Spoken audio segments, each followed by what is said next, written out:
I'll start again. Okay, welcome to Stay Humble podcast, LJ Ducksbury. What I would like to do today, a little bit different, is to ask you for a 3-word check-in in terms of how you are feeling today. I'm feeling refreshed. I had a good night's sleep. I'm feeling excited because I'm meeting up with some friends this afternoon, and I'm feeling I'm buzzing, to be honest. That's all positive to hear. I would say I am engaged. I'm intrigued to hear what you have to say, and I'm pretty much feeling in quite a positive mood at the moment, which is good. I think might be the fact that I'm off for 7 weeks from my job. Might have a little bit to do with that. But so basically, I first came across you at a talk at the beginning of this year for a school conference. And your talk or presentation was around the principle of why, which is by Simon Sinek. I have read that book. I would admit it's not the easiest book in terms to read and compared to watching the TED Talk, but watching you do your presentation, you really was able to sort of break that down. And I think it'd be great if you could elaborate a bit in terms of how you explain that why principle for those that are listening. Yeah, so I first discovered him by complete accident on TED Talks, good old TED Talks, and I went sort of down the Simon Sinek rabbit hole really, and I think he's got 3 books out now. I've got them on here. So there's Start with Why is his first book, and then you've got Find Your Why. So he wrote Start with Why. And then he got a lot of people saying, that's great, you're telling us why your why is so important, but you need to show us how you find your why. So that's where he came up with Find Your Why. And Find Your Why is a much easier book to follow. It's more like an exercise book than it is like a literature book. So yeah, essentially what he talks about is the idea that we get so driven by, and particularly in the world of in sales, we get sold things from the outside in. And he talks about the golden circle. So imagine if you're drawing a circle, and in the center of the circle you've got why, and the second layer you've got how, and in the third layer you've got what. And what he claims is that many people sell things from the what, then the how, and then maybe they tell you why you should buy something. But really, it's all about, this is what we've got, this is what we've got, this is how you can use it, but not really much about the why. And he extends that beyond the world of sales and says that you really, as a person, need to suss out what your individual why is, what it is about you as a person that drives you. And rather than, if he uses lots of anecdotes, but imagine if you sat next to somebody on a plane and it's, I don't know, a 12-hour flight, and you get chatting to somebody, and then eventually, invariably, someone will say, "Oh, so what do you do for a living?"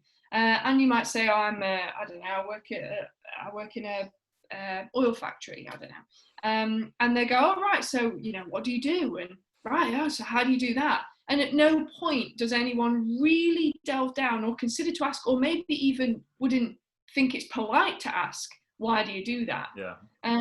And Simon Sinek talks about it's those drivers that we really need to connect with, those things that really push us forward and take us to the careers that we've got. And I know so many people that have got jobs that they don't like at all, but there are elements of the job that feel that's connected to their why. But then so many people who don't really know what their why is. They don't know what it is. And I work in schools. I work with teachers and speak to teachers a lot and say, if I see some really good practice, for example, and I have a chat with them, and I'll say, so, how'd you do that?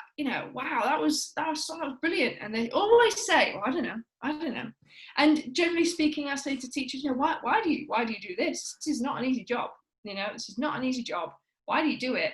And I encourage people to go beyond those initial reasons of the holidays, maybe the pay, maybe the power for some people, and really delve down into what is it really why that you do what you do. And Simon Sinek's life mission is to help people suss that out, but he wants people to be satisfied in their work. That's his goal. And this why stuff speaks to me. It speaks to me because I'm a psychologist, and my job is ultimately to try and find out what why is in all areas, basically.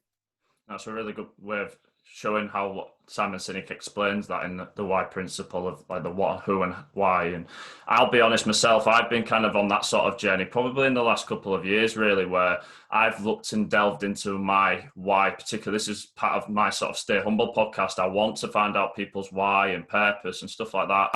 And I think that's come from, so for instance, with a podcast, my why is to try and maybe improve one person's, have an influence on that one person that might listen, and it might change their life for what they've listened to. And that would be my satisfaction if I can do that just for one person, let alone, I don't know what it could potentially turn out to be. But then in the school sense as well, like I've found that through experiences, I was thrown into a job where I was working with challenging behaviours, probably one of my first real jobs. And it was kind of like, that's not what I was taught at university. This is not the sort of things that I was expecting to come across. And I think that sort of was a reason of that element started to become a part of my purpose and why was I want to be able to try and find that why of helping them in my delivery of my work. And I think that's certainly something that's become a passion of mine, and certainly why I do what I do now is, I think it's certainly still on that journey of keep finding that, and it's certainly what I've been trying to be doing the last couple of years. It's not an overnight thing, and I know the presentation I did, which was at the beginning of this academic year, which is scary to think that was there. If you'd have told me that was 3 years ago, I'd have believed you. It was almost like in a perfect world, I would have helped, I don't know, 100 people or so that were there to find their why there and then. It doesn't work like that. It's more of an introduction to the concept of finding your why, but it doesn't happen overnight. I think it takes some real soul searching, and it takes a lot of self-directed motivational behavior to want to find that out. And also, we're such creatures of, I don't know, desire, really. We want to be at the destination. We want to be there. I want to find my why, then I want to be able to do my why, and then I want to make loads of money, do my why, and achieve it all day, every day, like connected to my why, and why not get rich doing it? But it has to be, that classic, expression. It's got to be the journey, not the destination. Yeah. It's just got to be about that. And the why, the thing is about Simon Sinek, I buy into his passion. As a psychologist, I have to query his sentiment that you've got one why, and you'll find it by sort of late teens, early 20s maybe, and then that's it. That's your why. Now, he's not got a psychological background. It's not theory-based, that statement. It's kind of very broad, and it's through his experience. That's not to say it doesn't have value, but I'm also slightly cautious of it at the same time, because I wouldn't want people to think, I haven't found my why, so I might as well just throw the towel in, or what is my one why? Life happens. You might have an experience, think of this, for example, you might work in a school with, kids, and then, you might have 2 children yourself, and a hideous thing happens, they might die in a car crash, right? And all of a sudden your whole life changes, and your whole perspective changes, and you might then spend the rest of your life supporting parents who've lost children. Yeah. So I think it's important to be open to the prospect of change. So I think what Simon Sinek would say to that is underpinning, no matter what you do, you have a core blueprint of why. And I'm not going to argue too hard against that. I think it's possible. And I think there's absolutely no harm in going on a journey to try and find that out, because it's so unbelievably powerful. What's interesting off the back of that, I spent plenty of time trying to work my why out and feel confident that I have sussed that.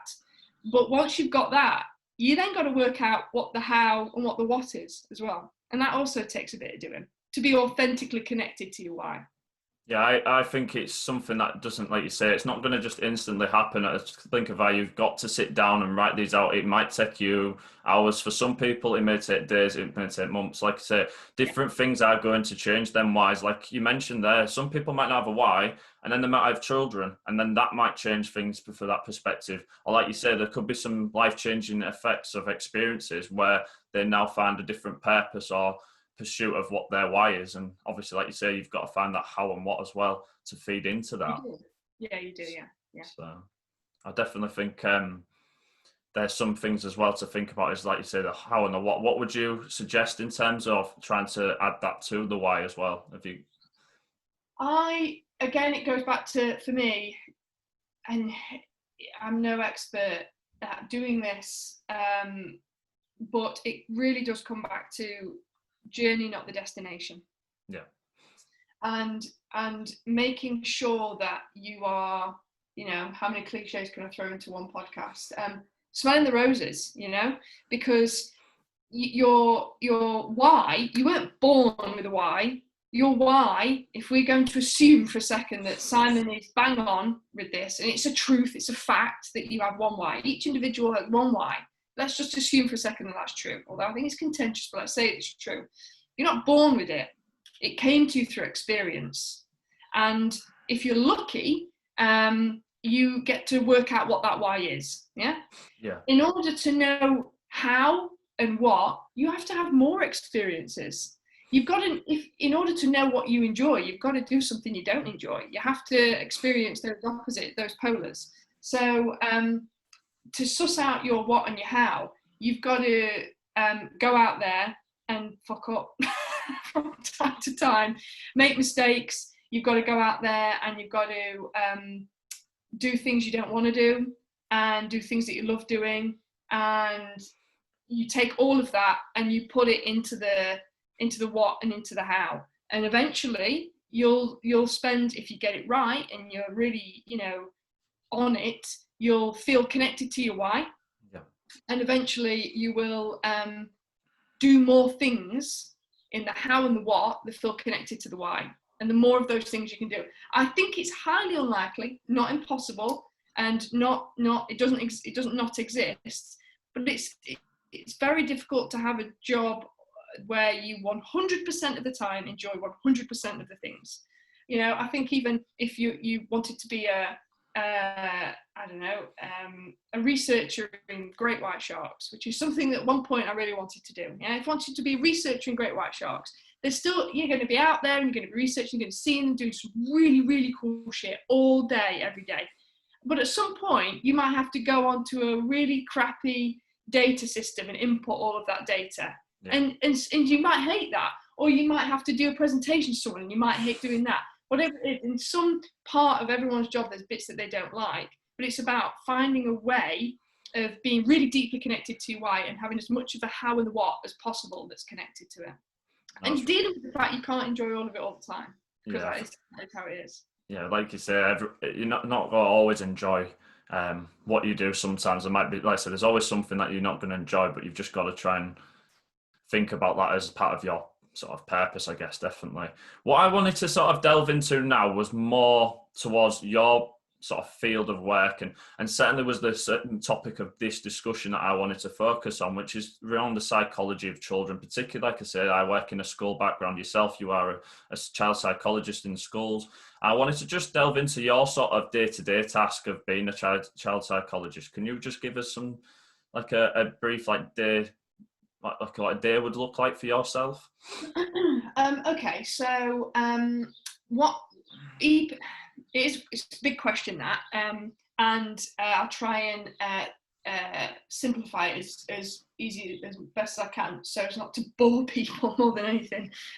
So conventionally, have educational psychologists, or EPs, that work with local authority, and local authority EPs are still doing the same role as me, but it's done in a slightly different way, because I have my own private practice. So although we're both still doing educational psychology, it's got slight differences. You've got local authority who are part of the statutory process, so very much involved in education healthcare plans, annual reviews, working with schools on a needs basis. Yeah. Whereas from my point of view, schools buy in my service or a service to another company called Apply Psychologists.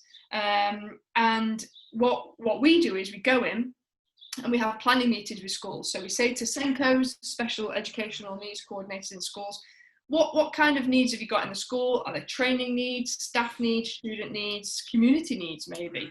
And let's try and map out on a termly basis what kind of things we can do. So for me, I go in at the beginning of the year, so hopefully in September, I'll be going in to meet with SENCOs, and we'll have a planning meeting. And in that planning meeting, they'll say, okay, really need support for these children in particular. Really want to try and get an education healthcare plan for this child, really need some training needs in this area. And so we map out those things and we plan them in. So on a day-to-day basis, I think we've exchanged this conversation over email, it really is really very different, really very varied. If I was to do a piece of casework, for example, what I would do now, I would meet the child's parents or carers first and have a good chat with them.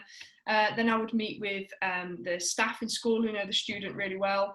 Then would meet with the child and either assess them formally or usually much more dynamically, and observe them and have a chat with them. And then I consolidate that information and we meet together really collaboratively, usually a week or so later, and come up with an action plan.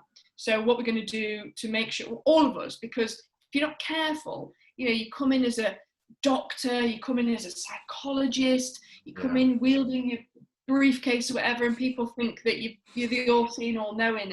And I think some people probably quite like that, and they, buy into that. But for me, the expert model doesn't suit me particularly well. For me, it's got to be about collaboration. I don't think you can empower people by going in and saying, this is what I think, this is what you should do.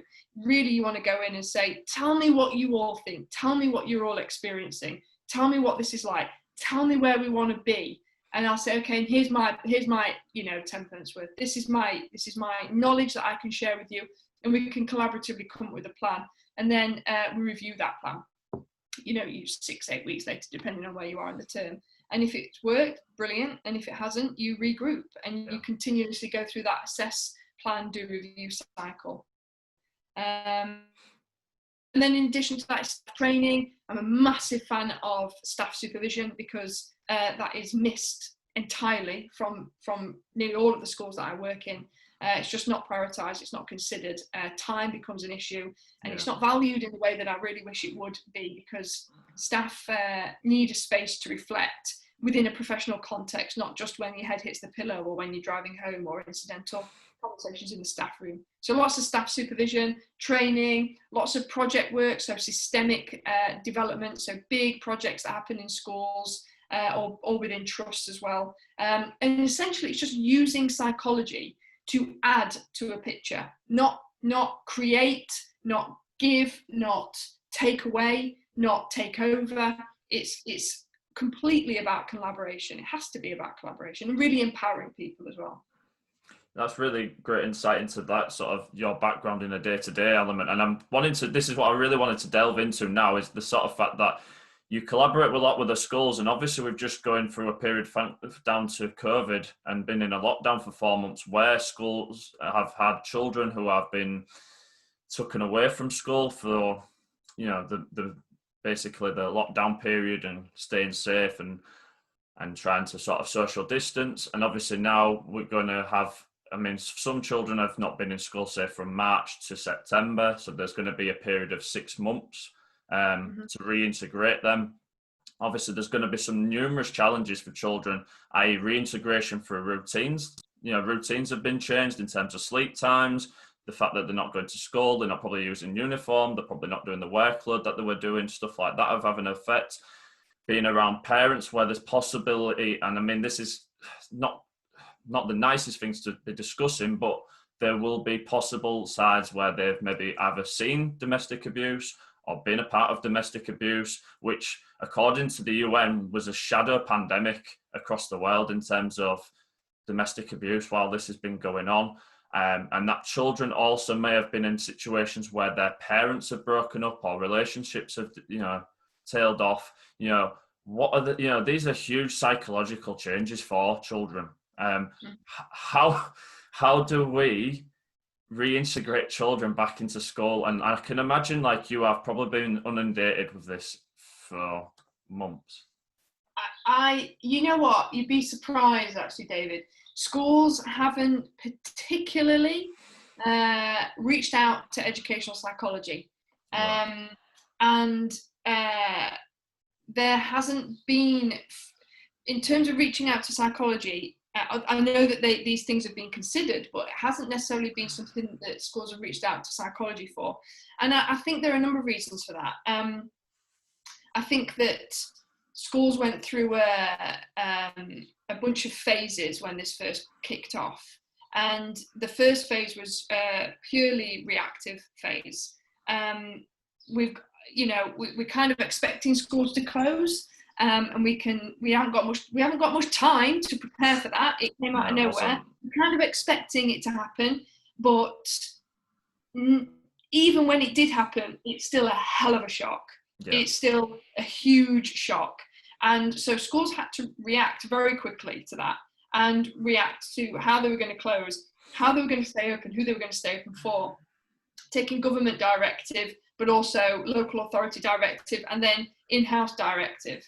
And then you've got sending work out, and you've got safeguarding issues, and you've got phone calls home. And they were just in such a state of reactivity that, in my view and in my experience, very few schools, I think, in some ways were able to step out of that and go, who can help us right now?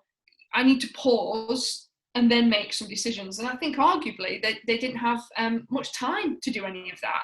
So I think it became very, very reactive and very responsive very quickly. And each school kind of did it their own way, despite, government directives and key workers, children key workers and so on. They did it their own way in terms of sending work home and making phone calls and so on. And then I think they went into a sort of settled phase after that and when I spoke to schools, you got the standard sort of responses of we're managing, we're fine, we're coping. With the kids that were coming in, and it was low numbers, and they were managing the social distancing within reason, depending on what age group you were working with. And there was that sense of we're just managing right now, we're coping. And then of course it's flared up again, and we've gone into, I think, more of a sort of preparation phase of how are we going to get these kids back? What's that going to look like? And again, schools haven't particularly reached out for guidance on that, and I would have liked them to, because I think there's lots of things that as a psychologist you can help people do, and that a lot of that is about pausing. It's about reading the room, it's about reading what's going on, and it is massively about managing those anxieties. Because even, when you were describing what it's going to be like when the children come back, now I know you work in a different educational provision, so it's not mainstream provision. So I think it is different. But a lot of the schools are, in some ways, expecting the worst. They're expecting highly anxious children. They're expecting huge gaps in learning. They're expecting no routines. Reintegration being a disaster. And actually, so far, for the most part, and I'm talking not just mainstream here, in some of the alternative provisions I work in as well, students have coped quite well, those that have been slowly reintegrating. Yeah. Now, I'm not the eternal optimist by any stretch, and I think you have to be careful about almost toxic positivity. So I'm not falling down that trap at all. But I think it's important to realise that some of this stuff is preemptive anxiety. And we don't know for sure that it is going to be as horrendous as some people are fearing that it might be. However, so you'll have a camp of students that are busting to come back, whether it's alternative or mainstream, who are looking forward to seeing the teachers, looking forward to seeing their friends, who are actually looking forward to that structure and routine again. They are going to, whether they admit it consciously or not, there's going to be a part of them that will look forward to some of that structure and routine. you've got some students who have been at home and have loved it, who have maybe had great home tuition, their anxiety. I mean, there's some interesting stats out there at the minute for what you want to take from stats, because obviously they say that 26% of stats are made up on the spot, don't they? So yeah, you know, you read an article. I'm very contentious whether or not these stats are accurate, but a huge percentage of students' anxieties have been reduced at the moment because they're at home. So actually, you've got kids that have really enjoyed it being at home. They maybe have done their learning. They've had a really nice time. You've got other kids who have done no learning whatsoever at home. They've not practiced any of the social distancing. They've gone out. They've done what the hell they want when they want. Been hanging out with their mates, doing whatever. And you've got then some kids who are dreading coming back. So if we're not careful, we look at that negative end of the spectrum and we can club all of the children within that. And what that will do to staff is make them shit themselves about going back. And we don't want that. We don't want those sort of anxieties to be projected, because that's such an easy trap. The staff fear and the staff dread of going back, and that built up anticipation of going back into an environment that's going to feel, I don't know, almost like you go into a school reunion after 30 years. You know, I kind of want to go because I'm curious, but I'm actually also thinking, oh my God, you know, what's this going to be like? It's first and foremost, I think it's really important for staff to manage their thoughts on the lead up to that. You mentioned domestic violence, abuse. You know, cases have gone up. There's no question about that. I think the refuge line has received a 25% increase in calls for domestic violence. It is thriving. It has thrived, and we know from literature, particularly theories like attachment theory, what impact domestic violence can have on a child's development, and it is lasting and it is powerful. However, what I will say is, particularly in the provision that you work in, these things are not new to you. No. You know, these behaviours and these challenges and these experiences that children have, they're not new to you. So if we're not careful, we can start to feel de-skilled about going into this new environment in September, whereas in actual fact you have got those skills. You've got the skills, and it might not be as bad as people are assuming it will be. And that's, again, not to throw toxic positivity into it, but it's just about, again, pausing and reflecting on those two things as well. We actually have these skills, and it might not be that bad. Then, of course, once you've considered those two key elements, you go into the third element, which is, there are going to be some kids that are a real handful when they get back. They've had a tough time. They've had and/or experienced maybe violence and abuse in the home, or maybe they haven't had to experience anything to that extreme. They just don't want to come back to school. They've really quite enjoyed either being at home being taught, or being at home and not doing anything. And the idea of going back to school where they get told what to do and when to do it is just a nightmare for them. So you'll find some kids just won't go back. You'll get a really high, or I would expect some increase in school refusal. Anxiety-based school refusal might increase as well. And you'll get some that come back because they want to see the mates, and then they realise, actually, I prefer riding my bike all day. So there are going to be some challenges. And I think the important thing for schools to realise is, firstly, you've got the skills. Secondly, manage those anxiety-based thoughts that you're having. Pause before you make decisions. Have a plan, but be prepared for that plan to need to change. And give the kids time. Give them time.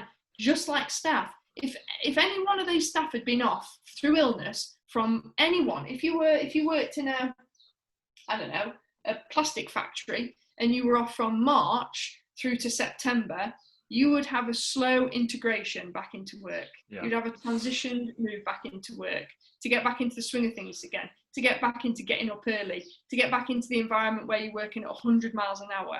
So schools have got to be really, really, really mindful here of making plans, preparing to change the plans, but really one of the biggest things is pace.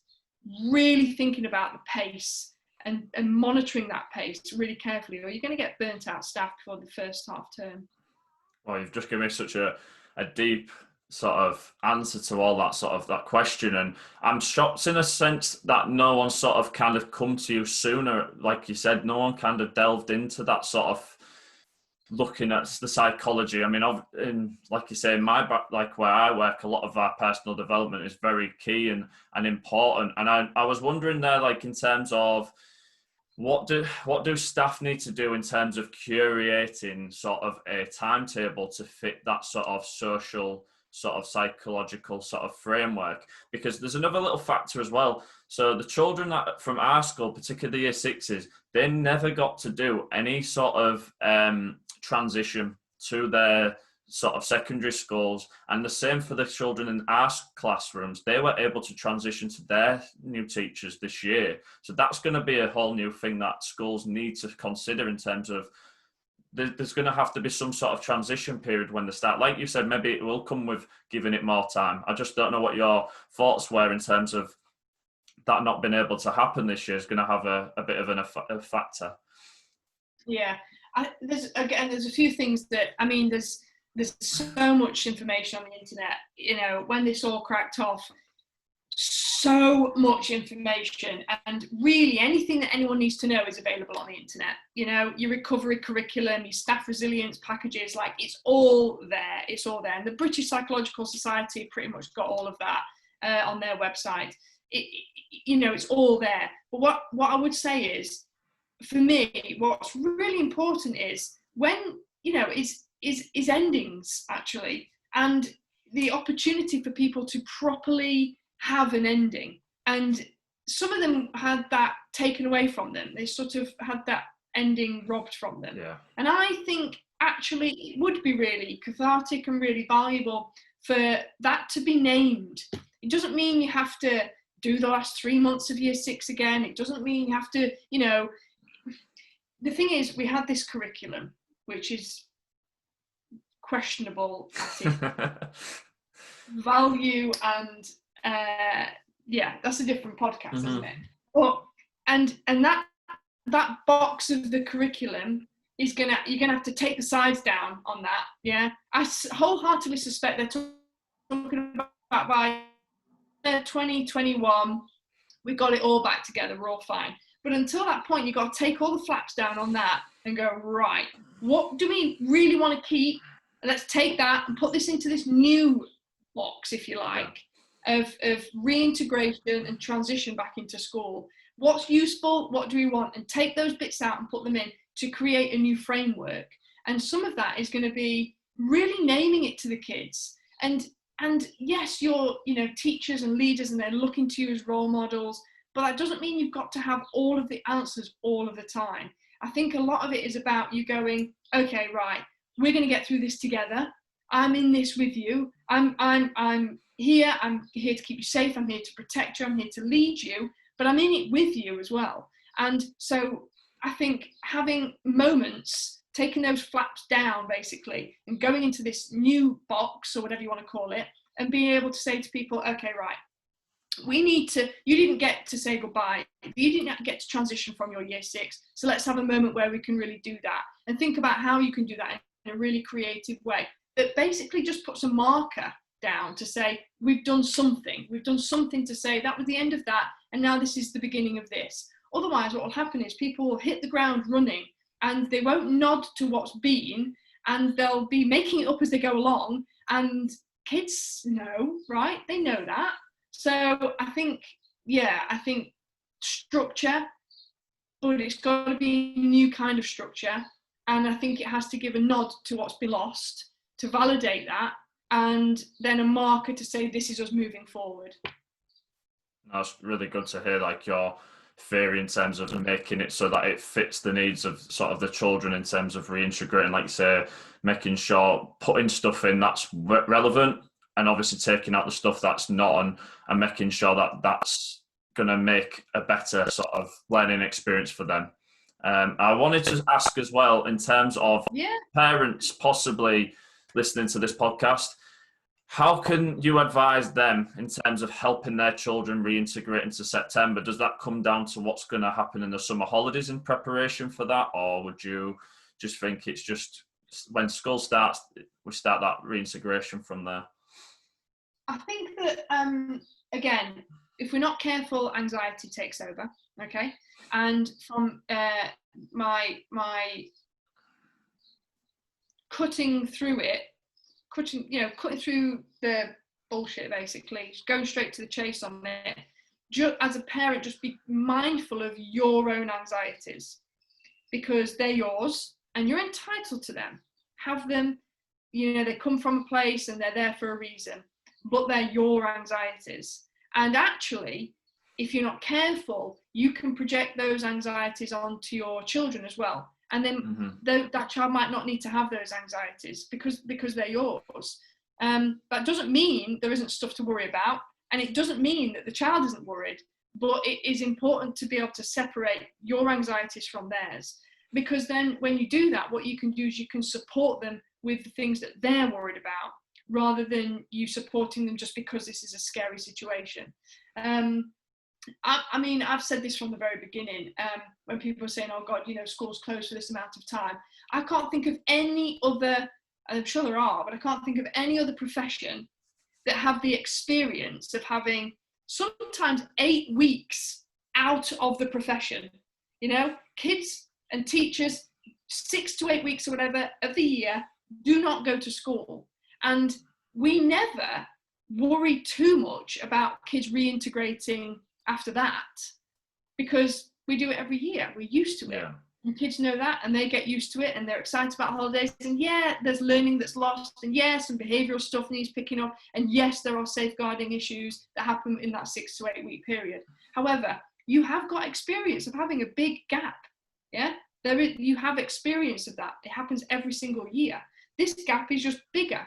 That doesn't mean that it's going to create something so much worse or as frightening as a lot of people are thinking. We are creatures of habit. We are very good at slipping into routines. We like routines. We like structure as humans. It's something that we quite like. So the likelihood is, for a good percentage of these kids, they're doing the summer holidays now. And I think it's important to do the summer holidays. That's what we have. If for example, there is in critical illness, when there's crises or anything like that, what's really important is to create normal as quickly as possible. Let's get things back into a normal zone as fast as we possibly can. And so when it came to the 6 weeks holidays, I was telling schools or anyone that was asking, have the 6 weeks holidays, have them. Have the 6 weeks holidays, just like you would have had 8 weeks holidays or however long it's going to be. Have those holidays, have them, and listen to your kids. So as we're starting to build up towards going back to school, you might find some of the kids are anxious. You might find what they've done is they've psychologically transitioned into this is the 6 weeks holidays now. And so as it starts to build up and come back towards September, kids are just like, well, I just go back to school. And the March to July is almost a distant memory. So it is possible that some kids are going to respond that way. For those kids that are starting to become really anxious, listen to them, let them talk, listen. If they're not talking, invite them to talk about it. Ask them open questions. How do you feel about going back to school? What are some of the thoughts that you're having about going back to school? Who are you excited to see? What are you excited to do? What are you feeling a bit nervous about? Have you had any dreams about going back to school? Really just talking about it. You can, if kids are feeling particularly anxious, almost drive by the school, go drive by and say, God, there it is. You haven't seen it since March. If kids haven't even been in there, slowly sort of reintroducing the idea of school and the school route as you drive into school. Just listening. It's one of the most basic, but sometimes the most difficult things for people to do. Listen to kids. So often kids are talked at and told and done to, and we need to just give them a space to have a voice on this one and listen to them, because already so many people are thinking, oh my God, they're going to be so anxious and they're going to be so the routines are going to be thrown out. It's going to be so difficult, but actually, possibly, it's going to be all right as well. And you're going to have the odd one or two here and there, or maybe more. I don't know what the numbers are going to be like, who really struggle. And we need to support those individuals on an individual basis. I don't think there is a blanket approach that we can take to those children that are going to struggle. What we need is a nice, flexible, but approach, but has good routines and good structures in place, and that we can create as much normal for them as possible. They are the key things. As much normal, some structure, some routine, but flexibility within that system to support those that are really struggling, which is not that different from what we should be doing in schools anyway, right? That's correct. So I was just going to say, what sort of things, like early resources that parents could use? I know from my background working in care and schools, we do use social stories. Social stories may be a good way, say, for parents to reintegrate and say, like, look, this is maybe, say, 5 weeks till you are going back to school or something, some sort of thing to help that anxiety, like say, bringing down anxiety, making sure that they are ready to come back to school. What sort of resources would you recommend maybe to parents to maybe resource? Yeah, I mean, social stories, if parents are up for that sort of thing, they're really great. There's a good, the ELSA is Emotional Literacy Support Assistant website, ELSA. It's got loads and loads of resources on there. I think that in terms of resources, you can sometimes just get a pen and paper out and draw with your kids. Yeah. You can write with your kids depending on how old they are. You can get your kids to write letters to the school or letters even to themselves. But really, honestly, the most powerful resource is talking. And it's difficult, I guess, to think about a resource in particular because it depends on the student's needs. And I'm thinking about the provision that you work in, and I'm thinking about some of the challenges that you have with some of those children and some of the difficulties some of the parents experience and some of the kids experience in family homes and so on. First and foremost, it is about talking. Go for a walk and chat on the walk. Social stories are brilliant, particularly if children are anxious about what things might look like. So you can create a social story, you can get guidance from how to do that online. There's loads and loads of different examples there. I think that, it's kind of really, it's sort of case by case. But more than anything, it's just listen to them, let them create an environment where they can talk to you really freely about stuff and listen to them. And there are some good books out there. I think one called How to Listen to Kids, I think is as straightforward as that. I'll send you the information after this. But listen, that's just the numero uno one, listen to them. We don't know what's causing the anxiety, so it's hard to think about a particular resource to send their way. And we don't know if actually all they need is to feel heard. Yeah, I totally agree. I think that's one of the biggest things in building relationships in our work is that we listen to them. And I certainly will be forwarding the ELSA stuff in my show notes as well. Certainly a resource that we use within our school. I just wanted to touch on this. I spotted this about a couple of months ago, I must admit. And it's regarding mums with maternity leave during lockdown. I don't know if you had seen this, but basically there was a request for more time off with their children.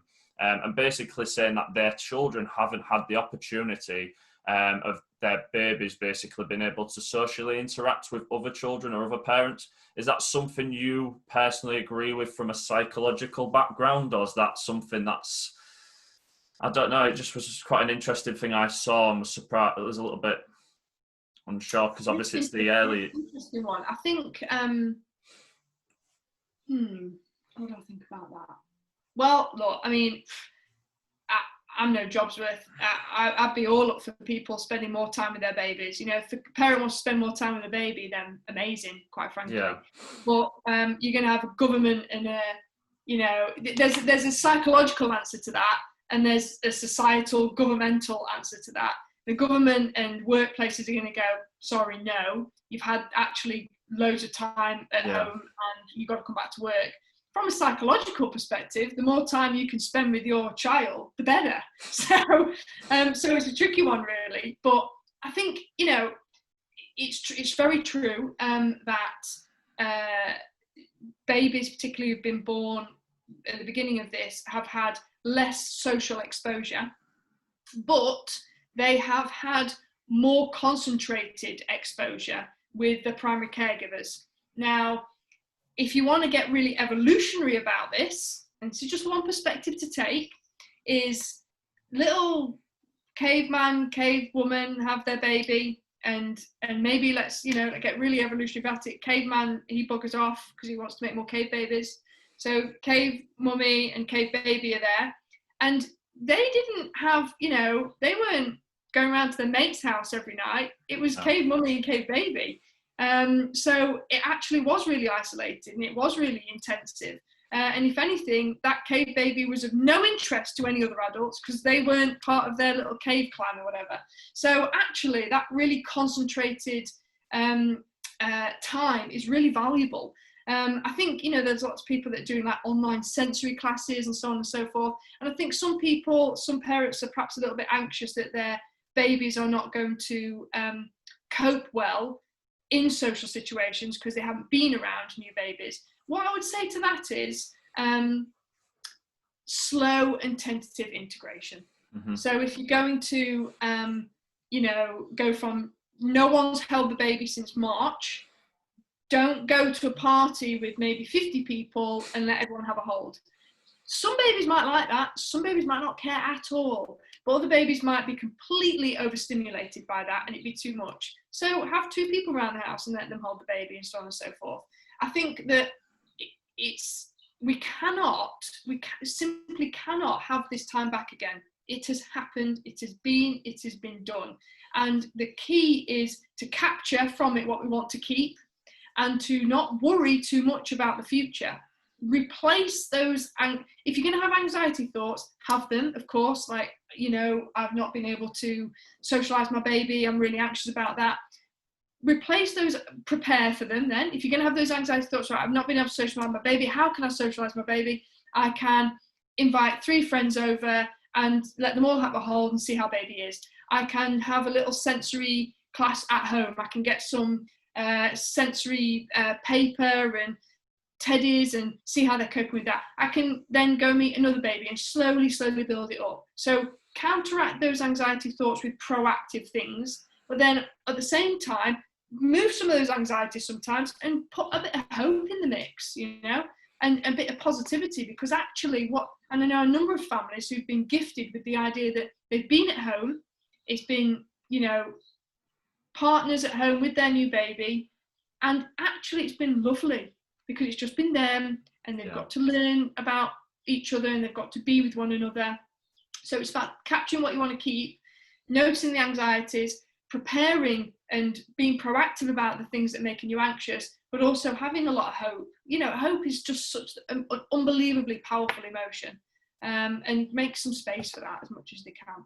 That's really great to give you your thoughts on that. And what I'm going to kind of fall into another question was the effects of social distancing for children in terms of social interaction and play. So for instance, in a school environment or stuff like that, obviously in that 7-week periods, they were suggesting to stand on a spot of grass and been 2 meters apart and all this sort of stuff where they were just been really restrictive in terms of even being able to just do the basic things when really was, I don't know. I just think that's a very detrimental thing to install rather than just say, let's play, but think about the activities that you're going to do that creates the least amount of sort of coming together in terms of touch or anything like that. I don't know what your thoughts were regarding that. Oh man.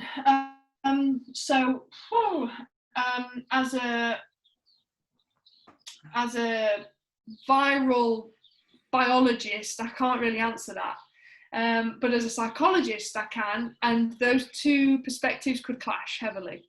One of my biggest concerns was not so much the social distancing of the touch, because to be perfectly honest with you, try and get a bunch of 5-year-olds to not touch each other. It's not going to happen. No. It ain't happening. It's just not happening. As much as they try, you can draw circles on the floor all day long, but it's not going to happen.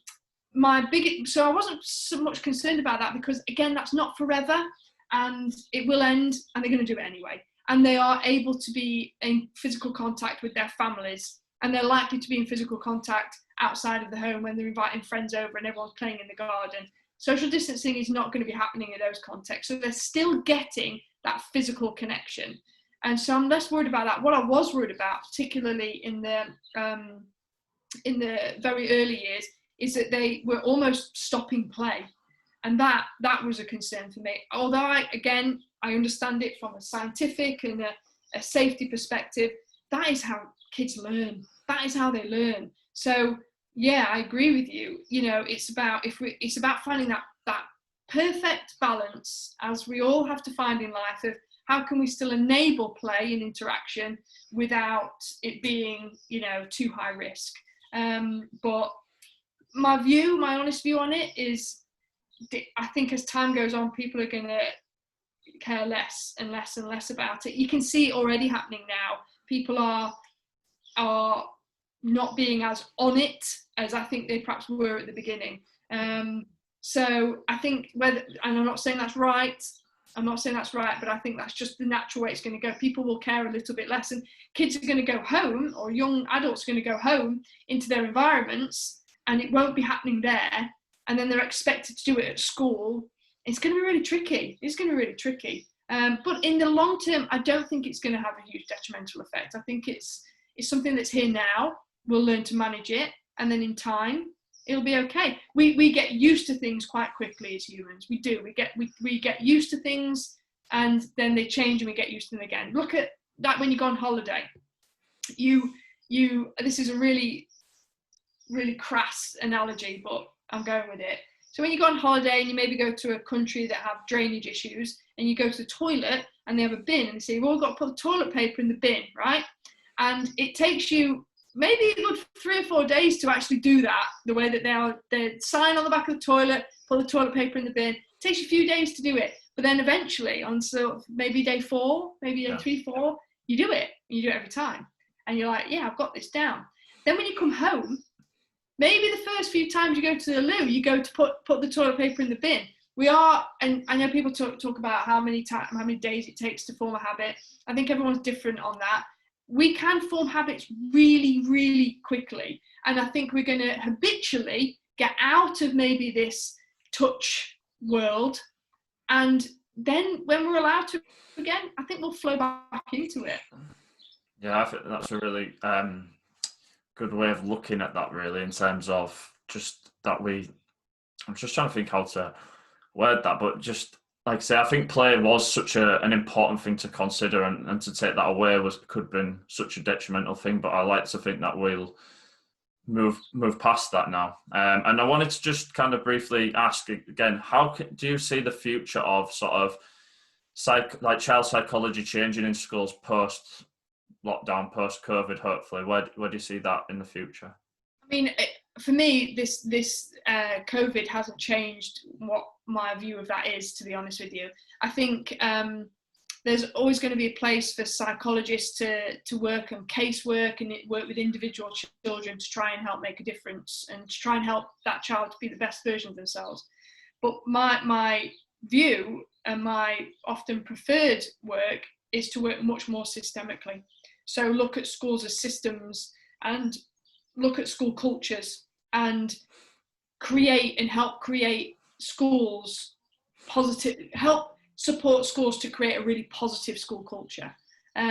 Because for me, you can have the best staff in the world or the best interventions in the world, but if your culture's crap, then it doesn't matter. And so you cannot always create a culture without external support, because you're too in it. So getting someone from the outside to help you really reflect on, and instead of working in for a second, come out and work on your school culture. So for me, COVID hasn't changed that. I think that that's a good place for psychologists to work, because ultimately that culture, it filters down to the children.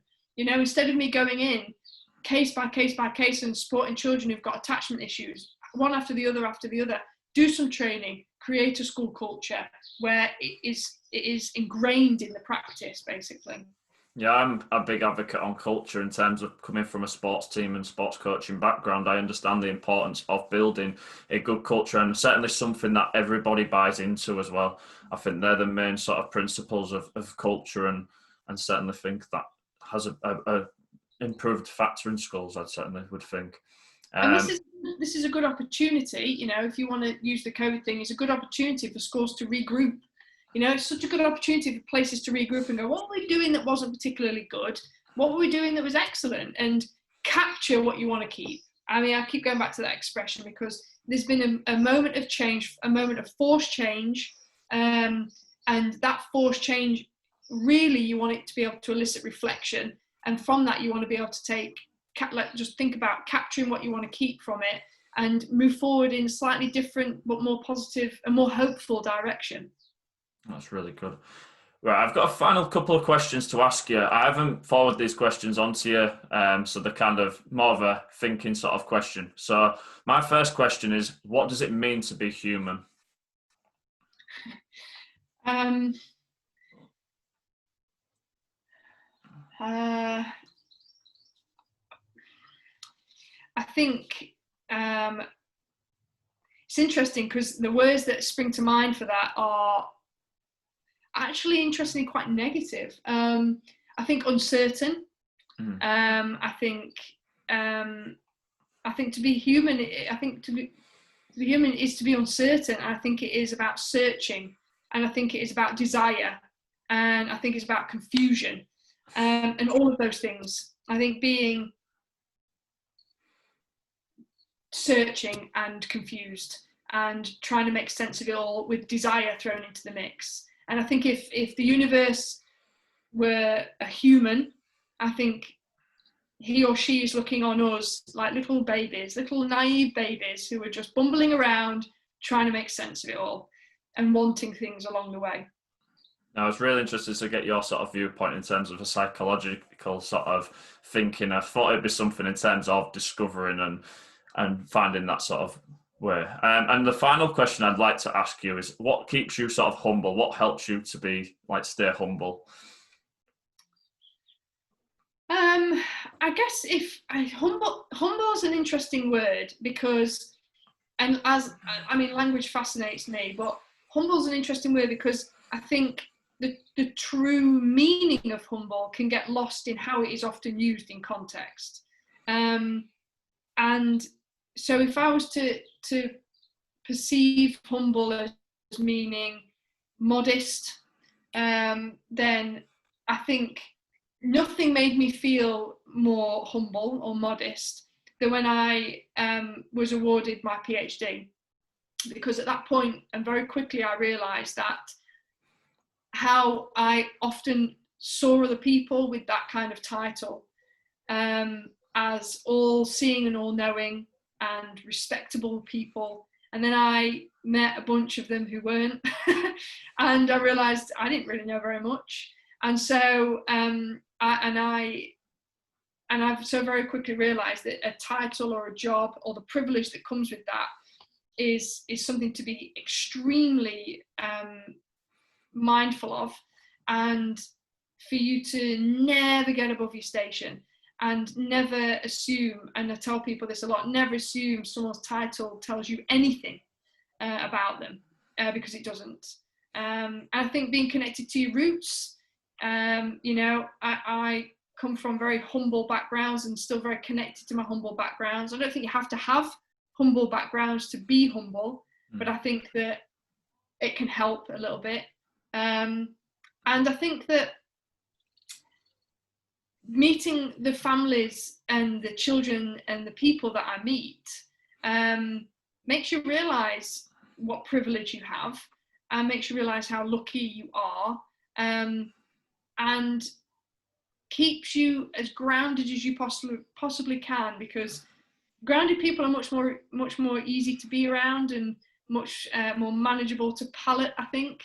And grounded people are better at working with people. So that's my job, to work with people. So keep grounded. And if you ever sense, or I ever sense myself becoming, like a helium balloon, then, you try and do things to rein that in, don't you? Yeah, I totally. Forward answer there. Sorry. No, I totally agree in terms of what keeps you grounded. Like I have to admit, like I was delivering work packs for students, so I actually got to see what where they lived and what the homes were and stuff, and that really kind of was a grounding effect on me to see like what sort of where their living conditions, what the area they lived in was something that was quite grounded for myself to see that and think about that in terms of when they come to us and stuff. And I think that was certainly something that humbled me in that sort of sense as well.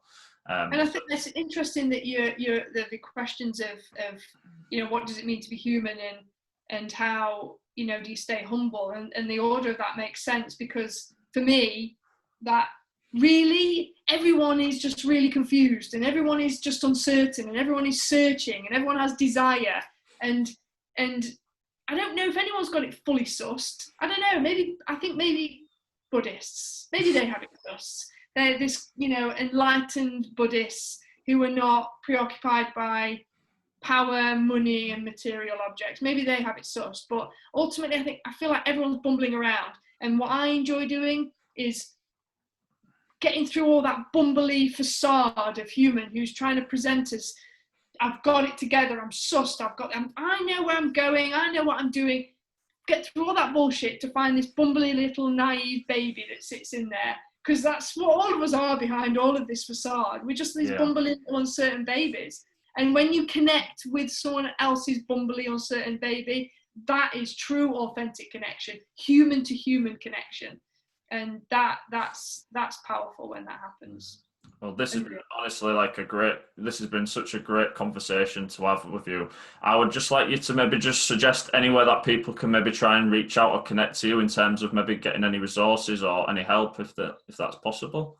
Yeah, my website is centralsite.co.uk, and all the details that you would need is on there. I don't have a great social media presence, to be honest. Maybe I will at some point, but for now I kind of keep it on the quiet more than anything. Not quiet, but I'm not got a big social media presence. But I'm on the big wide World Wide Web. So yeah, centralsite.co.uk. I'll certainly be putting them in the show notes for you. But thank you very much for jumping on this podcast. It's been really insightful, certainly relevant to myself, and I'm sure relevant to a lot of my colleagues and people that I work with. Your insight today, and I just want to thank you for your time. No problem whatsoever, David. It's been a pleasure. It's been really nice chatting with you. Okay. Thank you.